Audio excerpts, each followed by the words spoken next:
App 17 complication. Rishit की तेज आवाज पूरे बाथरूम में गूंज गई। मैंने कहा गेट आउट। सौम्या की बेइज्जती में ऋषित कोई कसर नहीं छोड़ने वाला था, लेकिन इस समय सौम्या को ऋषित से ऐसे धक्के की उम्मीद तो बिल्कुल नहीं थी। ऋषित के धक्के की वजह से सौम्या बाथरूम की दीवार से जा भिड़ी। इस धक्के की वजह से सौम्या के कंधों पर चोट लग गई। सौम्या अपने कंधे को सहलाते हुए ऋषित की तरफ ऐसे देखने लगी जैसे ऋषित कोई पागल हो। उसे ऋषित बिल्कुल भी समझ नहीं आ रहा था। सौम्या अभी भी कंफ्यूज थी और ऋषित को देखे जा रही थी। ऋषित गुस्से में सौम्या पर चिल्लाया, निकल जाओ यहाँ से, तुम किसी काम की नहीं हो। ऋषित की बात सुनकर सौम्या को भी तेज गुस्सा आने लगा, पर सौम्या को ये भी पता था कि ऋषित सच बोल रहा था। अपनी गलती रियलाइज होते ही सौम्या शांत हो गई और अपने कंधों को सहलाते हुए बाथरूम से बाहर जाने लगी। तभी ऋषित ने चिल्लाते हुए कहा, राठी, तुम वहां दरवाजे के पास क्या कर रहे हो? जल्दी से यहाँ आओ तुरंत। ऋषित की गुस्से से भरी आवाज पूरे बाथरूम में गूंज गई। राठी जैसे इस आवाज का ही इंतजार कर रहा था। ऋषित के पास जाते हुए उसके मन में ये ख्याल आया, मैं दरवाजे के बाहर खड़ा हूँ, ये बात ऋषित सर को कैसे पता चली? राठी के वहां पहुंचते ही ऋषित ने उसे अपनी तीखी नजरों से घूर कर देखा, जिसके बाद राठी की कुछ और बोलने की हिम्मत नहीं हुई और उसके विचार उसके मन में ही दब कर रह गए। कुछ देर बाद जब ऋषित नहाकर वॉशरूम से बाहर निकला तो उसने देखा कि सौम्या बेड पर सोई हुई थी और उसने खुद को पूरी तरह से ब्लैंकेट से कवर करके रखा था। सिर्फ उसके लंबे सिल्की बाल ही ब्लैंकेट से बाहर दिख रहे थे। तभी राठी ने ऋषित को एक टॉवल दिया जिससे वो अपने गीले बालों को सुखा सके। ऋषित ने उससे टॉवल लेकर अपने बालों को सुखाना शुरू कर दिया और राठी से बोला, तुम अब जा सकते हो। उद्धरण चिन्ह। ऋषित की आवाज सुनकर राठी जल्दी से कमरे से बाहर चला गया। दूसरी तरफ ऋषित अपनी व्हील चैप्टर के साथ सौम्या की तरफ बढ़ गया। बेड के पास जाकर ऋषित ने गहरी नींद में सोती हुई सौम्या को देखा, जिसका खूबसूरत सा चेहरा सोते हुए बहुत मासूम लग रहा था। सौम्या पूरे दिन के नाटक से इतना ज्यादा थक गई थी कि बेड पर आते ही वो गहरी नींद में सो गई। ऋषित ने कुछ देर तक उसी तरह सौम्या को सोते हुए देखा। सौम्या के गुलाबी होठों को देखकर ऋषित को बाथरूम में की गई किस एक बार फिर से याद आ गई। ऋषित का दोबारा से सौम्या को किस करने का मन करने लगा। तभी ऋषित की नज़र सौम्या के हाथ पर पड़ी, जिससे उसने अपने पेट को पकड़ा हुआ था। सौम्या को देखकर ऐसा लग रहा था जैसे वो अभी भी अपने इस बच्चे को किसी से बचाने की कोशिश कर रही थी। सौम्या को बच्चे के लिए इतना प्रोटेक्टिव होता देख न जाने क्यों ऋषित को बुरा फील होने लगा। अब तक जिस प्यार भरी नज़रों से ऋषित सौम्या को देख रहा था वो नज़रें अचानक से ही कठोर हो गई। अगले ही पल में ऋषित ने अपनी व्हील चैप्टर घुमाए और कमरे से बाहर चला गया। अगली सुबह जब सौम्या सोकर उठी तो उसे ऋषित पूरे कमरे में कहीं भी दिखाई नहीं दिया। सौम्या ने घड़ी में टाइम देखा तो सुबह के 9 बज रहे थे। टाइम देखते ही सौम्या को एहसास हुआ कि उसे पहले ही काफ़ी लेट हो गया था। उसने सोचा कि जरूर ऋषित ऑफिस चला गया होगा, इसलिए सौम्या भी जल्दी से बाथरूम में चली गई और रेडी होकर नीचे आई, पर इससे पहले कि वो विलर से बाहर जा पाती उसने दादाजी को हॉल में बैठे हुए देखा। सौम्या को देखते ही दादाजी ने उसे अपने पास बुलाया, संजना। उद्धरण चिन्ह। दादाजी को देखकर सौम्या थोड़ी डर गई थी। सौम्या डरी हुई धीमे कदमों से दादाजी के पास जाने लगी। सौम्या को दादाजी से थोड़ा डर लगता था। उनकी तेज नज़रों को देखकर सौम्या को ऐसा फील होता था जैसे दादाजी लोगों का दिमाग पढ़ सकते हैं। साथ ही सौम्या को इस बात का भी डर था कि अगर दादाजी को उसकी असलियत पता चल गई कि वो संजना नहीं सौम्या है तो ये उसके लिए और उसके परिवार के लिए बहुत बुरा होगा। सौम्या ने दादाजी के पास जाकर उनको ग्रीट किया और अपनी घबराहट छुपाते हुए बोली, गुड मॉर्निंग दादाजी, आपने बुलाया, क्या आपको मुझसे कोई काम है? सौम्या इस वक्त बहुत ही नर्वसली दादाजी को देख रही थी। दादाजी ने डरी हुई सौम्या को देखा और कहा, सौम्या, तुम पिछले 2 दिनों से ऋषित के साथ कंपनी क्यों नहीं जा रही? क्या ऋषित ने तुमसे कुछ कहा है या उसने तुम्हें कंपनी आने से मना किया है? दादाजी के सवाल को सुनकर सौम्या बोली, ऐसा नहीं है दादाजी, ऋषित ने मुझसे कुछ नहीं कहा है। आई एम सो सॉरी दादाजी, वो बस मेरी तबीयत कुछ ठीक थी। पिछले 2 दिनों से मेरी तबीयत खराब थी इसलिए मैं ऑफिस नहीं जा पाई। सौम्या की बात सुनकर दादाजी की नज़रें फिक्र से भर गई। उन्होंने पूछा, क्या हुआ है तुम्हें? तुम रुको, मैं अभी डॉक्टर को कॉल करता हूँ, वो घर आकर ही तुम्हारा चैप्टर चेकअप कर लेंगे। दादाजी की बात सुनकर सौम्या की सांसें ही रुक गई। सौम्या ने मन में कहा, अरे नहीं, अगर दादाजी ने डॉक्टर को यहाँ बुला लिया तो इन्हें पता चल जाएगा कि मैं प्रेग्नेंट हूँ। ऐसा हुआ तो बहुत बड़ी प्रॉब्लम हो जाएगी। नहीं नहीं, मुझे इनको जल्दी से रोकना होगा। सौम्या ने जल्दी से दादाजी को रोकते हुए कहा, दादाजी डॉक्टर को बुलाने की कोई ज़रूरत नहीं है। मुझे बस थोड़ी सी सर्दी हुई थी। कल ही मैं डॉक्टर के पास गई थी। मैं दवाई ले लूंगी तो जल्दी ही ठीक हो जाऊंगी, इसमें कोई बड़ी बात नहीं है, आप प्लीज़ परेशान मत होइए। दादाजी अभी भी सौम्या को एकटक देखे जा रहे थे। उन्हें सौम्या की नर्वसनेस साफ समझ आ रही थी।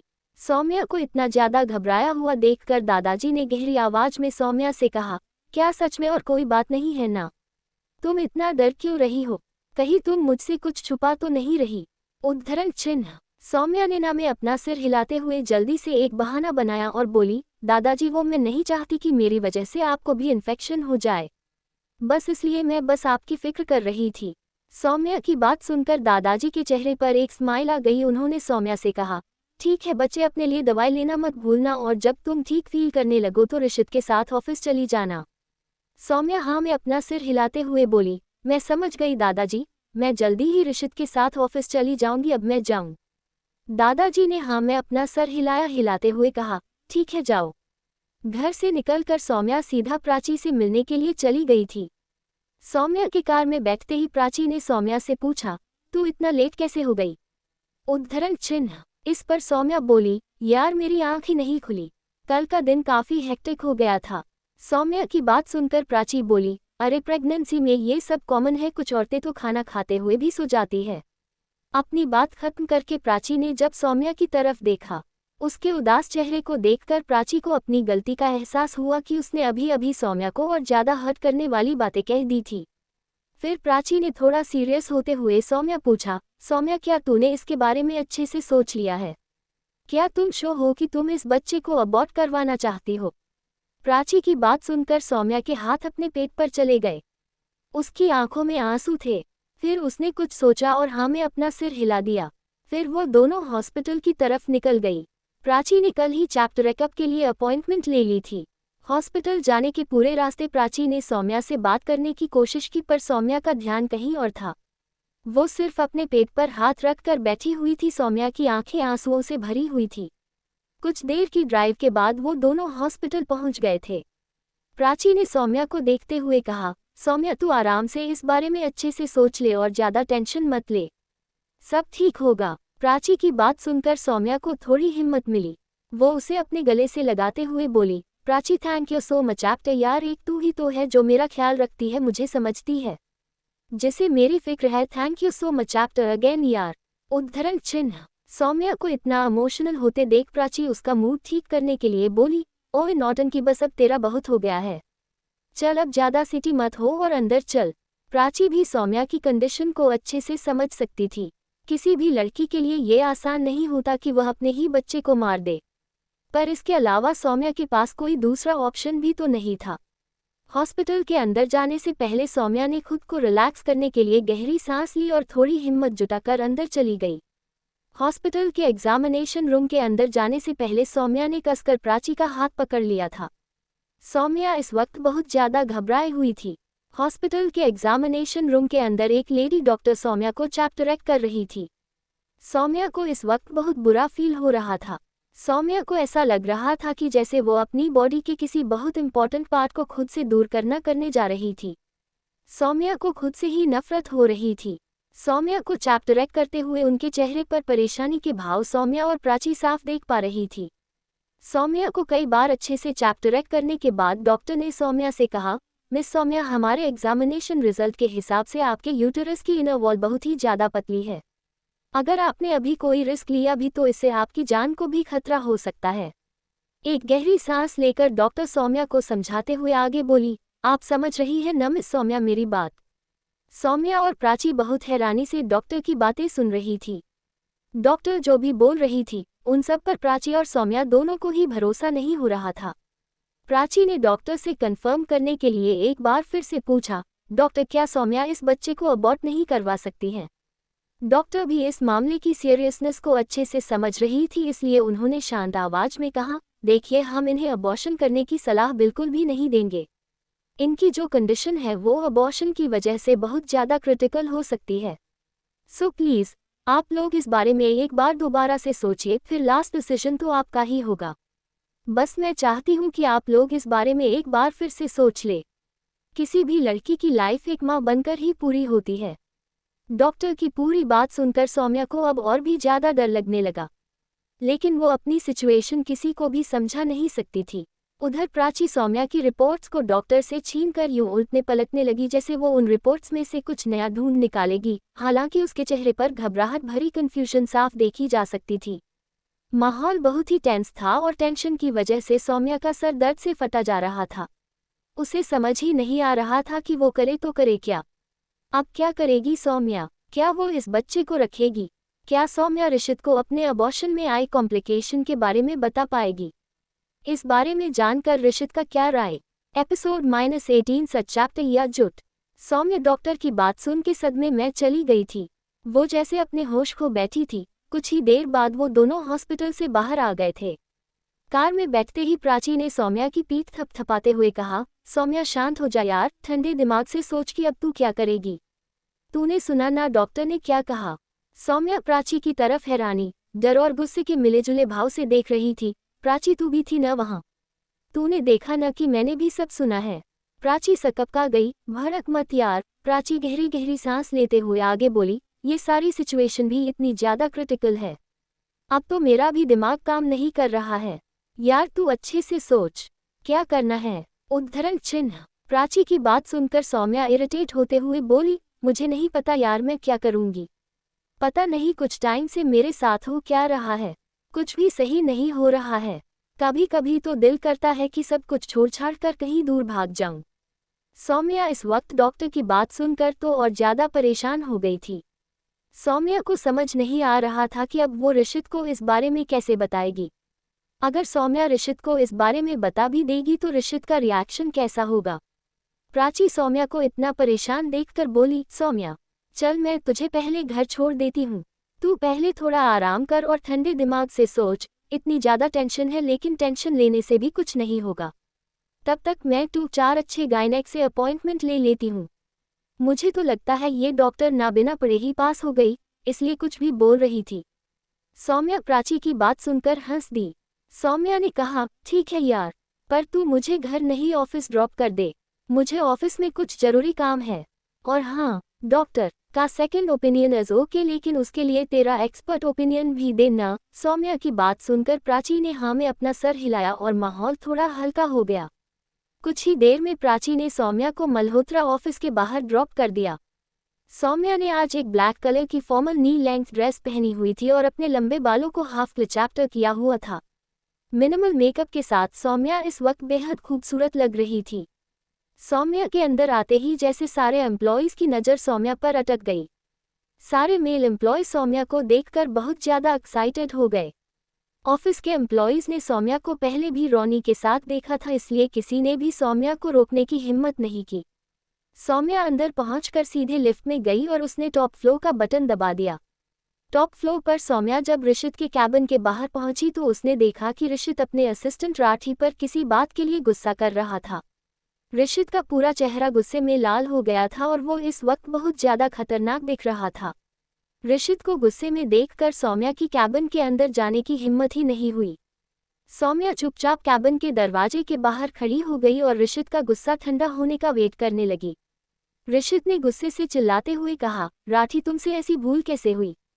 मैंने तुमसे कल भी कहा था कि कुछ छूट रहा है। तुम्हें जो पता चला तुमने वही मान लिया। राठी ने एक्सप्लेन करने की कोशिश की, सर वो मैं। ऋषित ने कहा, बस मुझे अब कुछ भी नहीं सुनना है। तुम्हें पता भी है तुम्हारी वजह से कितनी अजीब चीजें हुई हैं कल। ये कहते हुए ऋषित को सौम्या को की गई किस याद आ गई। उसे अब खुद पर गुस्सा आ रहा था। उसने राठी को गुस्से से देखा और कहा, लगता है तुम्हारा अब काम में मन नहीं लग रहा है। राठी ने कहा, सर ऐसी बात नहीं है, आई थिंक हमें किसी प्रोफेशनल को ये काम देना चाहिए। वैसे भी आपने मुझे कुछ ही चीजें बताई थी जो इस केस को सॉल्व करने के लिए काफी नहीं है। ऋषित ने उसे घूरते हुए देखा और कहा, अच्छा ऐसा है क्या? इतना बोलते हुए ऋषित की आवाज धीमी हुई और उसने टेबल से एक पेन उठाकर राठी के ऊपर फेंकते हुए बुझे लहजे में कहा, तो बाकी की चीजें मैं तुम्हें बताऊं, तुम खुद क्या करोगे फिर? राठी ने तुरंत माफी मांगते हुए कहा, सर प्लीज मुझे माफ कर दीजिए, मैंने ये जानबूझकर नहीं किया है। नेक्स्ट टाइम से मैं पर्सनली सारी चीजें चेक करूंगा। ऋषित ने उसे घूर कर देखा और फिर अपनी चेयर घूमते हुए कहा, अगली बार से अगर तुमने ऐसा वैसा कुछ भी गलत कहा न तो तुम्हें मैं इस ऑफिस बाहर कर दूंगा। Now just get lost. Rathi जल्दी से कैबिन से बाहर आया और उसने कैबिन का गेट बंद कर दिया। तभी राठी की नज़र सौम्या पर पड़ी जो कैबिन के गेट के बाहर ही खड़ी राठी की तरफ देख रही थी। राठी ने सौम्या को फुसफुसाते हुए बोला, मिस सौम्या, क्या तुम मरना चाहती हो? राठी को गुस्से में देखकर सौम्या एक बार को कांप सी गई। उसने तुरंत खुद को संभाला और अपना सर हिलाते हुए बोली, नहीं राठी, आप गलत समझ रहे हैं। मैं तो बस अभी यहाँ आई हूँ। मैंने आप लोगों को बात करते सुना तो मैं कैबिन के बाहर वेट करने लगी। मेरा आपकी बातें सुनने का कोई इरादा नहीं था। सौम्या इस वक्त बहुत इनोसेंट लग रही थी। उसके चेहरे को घूरते हुए राठी की आंखें सिकुड़ गईं और वो फूंफकारा, मिस सौम्या, अगर आप सच बोल रही तो अच्छी बात है। वैसे भी आप सिर्फ एक सब्स्टिट्यूट हैं, टेक्निकली तो आप ऋषित सर की वाइफ भी नहीं हैं। इसलिए आपके लिए यही अच्छा होगा कि आप ऋषित सर के किसी काम में दखलंदाजी न करें। उद्धरण चिन्ह। राठी ने सौम्या से सारी बातें साफ साफ कह दी थी। सौम्या को इस वक्त इतनी शर्म महसूस हो रही थी कि उसने अपनी आंखें नीची कर लीं और अपने होठों को चबाते हुए कहा, मुझे पता है। उद्धरण चिन्ह। सौम्या को इतना उदास देखकर राठी को एहसास हुआ कि उसने सौम्या से बहुत बुरे तरीके से बात की थी। राठी को अब सौम्या के लिए थोड़ा बुरा लगने लगा। एक गहरी सांस लेते हुए राठी ने आगे कहा, मिस सौम्या, मुझे पता है कि मैंने जो कहा वो आपको थोड़ा बुरा लगा है, लेकिन मेरा यकीन कीजिए, अगर आप मेरी बात समझेंगी तो ये आपके लिए ही सही होगा, वरना मैं भी आपको बचा नहीं पाऊंगा। उद्धरण चिन्ह। अपनी बात खत्म करके राठी जल्दी से वहां से चला गया। राठी के जाने के बाद सौम्या उसकी कही हुई बातों के बारे में ध्यान से सोचने लगी। कुछ मिनट बाद सौम्या ने ऋषित के कैबिन का गेट नॉक किया। सौम्या के नॉक करते ही कैबिन के अंदर से ऋषित की आवाज आई, कम इन। ऋषित की आवाज गुस्से से भरी और थोड़ी इरिटेटेड थी। ऋषित की गुस्से से भरी आवाज सुनकर सौम्या एक पल के लिए तो हिचकिचाई और फिर कैबिन के अंदर चली गई। ऋषित को जब यह एहसास हुआ कि कैबिन के अंदर आने वाला इंसान कुछ भी नहीं बोल रहा था तो ऋषित इरिटेट हो गया। उसने अपनी व्हील चैप्टर को घुमाकर देखा तो सौम्या उसके सामने खड़ी थी। ऋषित ने अपनी तेज नजरों से उसे देखा और बोला, तुम यहाँ पर क्या कर रही हो? उद्धरण चिन्ह। ऋषित की बात सुनकर सौम्या ने अपना सर उठाया और ऋषित की आंखों में देखने लगी। सौम्या थोड़ा हड़बड़ाते हुए बोली, मैं तुम्हारी सेक्रेटरी हूँ। उद्धरण चिन्ह। ऋषित ने सौम्या के पेट को देखा और फिर से चिढ़ गया। ऋषित को अब सौम्या के ऊपर गुस्सा आने लगा। ऋषित ने अपनी टाई थोड़ी सी ढीली की और ठंडी आवाज में सौम्या से पूछा, सौम्या, तुमने बच्चे के बारे में क्या करने का सोचा है? तुम अबॉर्शन करवा रही हो या नहीं? उद्धरण चिन्ह। बच्चे के अबॉर्शन की बात सुनकर सौम्या एक पल के लिए डर गई और घबराहट के मारे उसे पसीना आने लगा। सौम्या को चुपचाप अपनी जगह पर खड़े देखकर ऋषित एक बार फिर से सौम्या से बोला, मिस सौम्या, कहीं तुम इस बच्चे को रखने के बारे में तो नहीं सोच रही हो ना? ऋषित की बात को सुनकर सौम्या को डॉक्टर की बात याद आ गई। उसने घबराते हुए ऋषित से पूछा, क्या आप मुझे कुछ और दिन दे सकते हैं?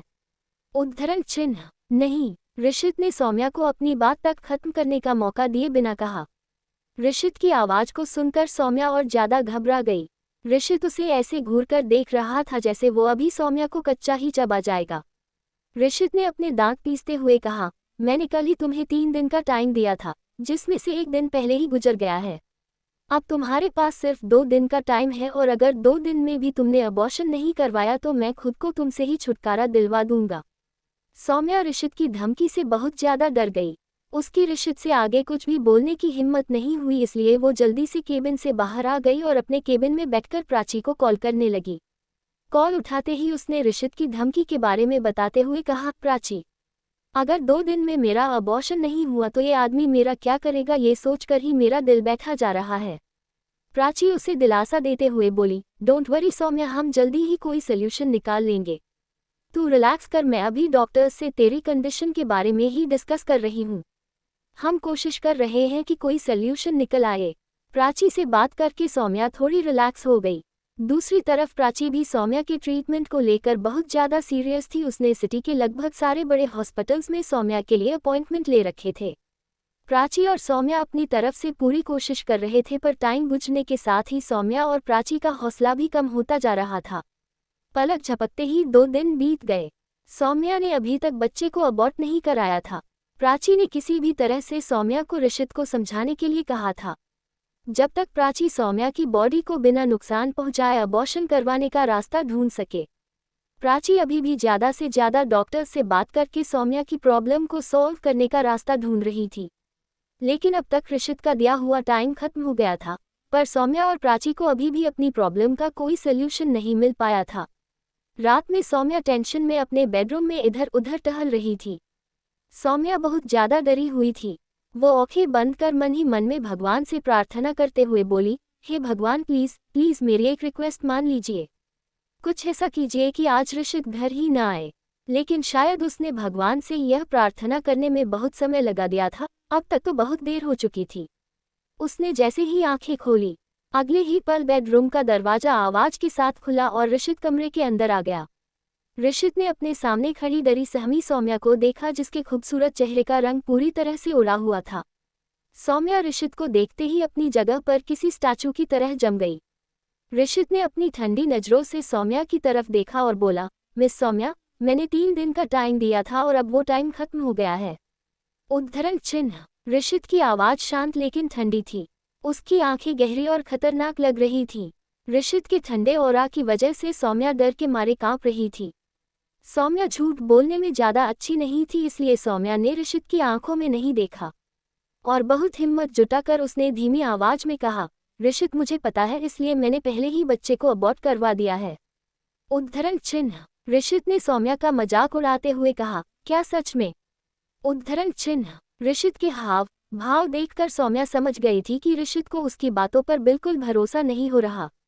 सौम्या ने फिर से बहुत हिम्मत जुटाते हुए ऋषित से कहा, मैं सच कह रही हूँ। फिर सौम्या ने अपनी जेब से कागज की एक स्लिप निकाली और अपने कांपते हुए हाथों से वो स्लिप ऋषित को देते हुए बोली, ये मेरे अबॉर्शन की स्लिप है, तुम इसे चैप्टरैक्ट कर सकते हो। ऋषित ने सौम्या के हाथ से वो स्लिप नहीं ली। ऋषित बस अपनी खतरनाक गहरी नजरों से एक टक सौम्या की तरफ देखे जा रहा था। क्या ऋषित सौम्या की बात मान जाएगा? क्या चल रहा है ऋषित के दिमाग में? अब क्या करेगा ऋषित सौम्या के साथ? क्या सौम्या अपने बच्चे को बचा पाएगी?